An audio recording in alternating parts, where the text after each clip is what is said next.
വിശ്വസിഹായിക്ക് സ്തുതിയായിരിക്കട്ടെ. ഈശ്വരന്റെ സ്നേഹമുള്ളവരെ, യെശയ്യായുടെ പുസ്തകം 54-ാം അധ്യായം 10-ാം തിരുവചനം. എന്റെ അചഞ്ചലമായ സ്നേഹം നിന്നെ വിട്ട് പിരിയുകയാണ്.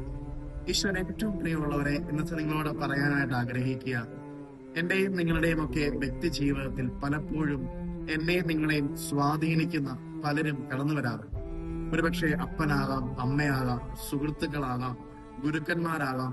ഒരുപക്ഷെ ഇന്നത്തെ തലമുറയില് കുറെ കൂടി ഇൻഫ്ലുവൻസ് എന്ന് പറയുന്ന ഒരു വിഭാഗത്തിൽപ്പെടുന്ന ആളുകളാണ്. അവരുടെ വീഡിയോസ്, അവരുടെ പ്രൊമോഷൻസ് ഒക്കെയും എന്നെ നിങ്ങളെയും സ്വാധീനിച്ചേക്കും.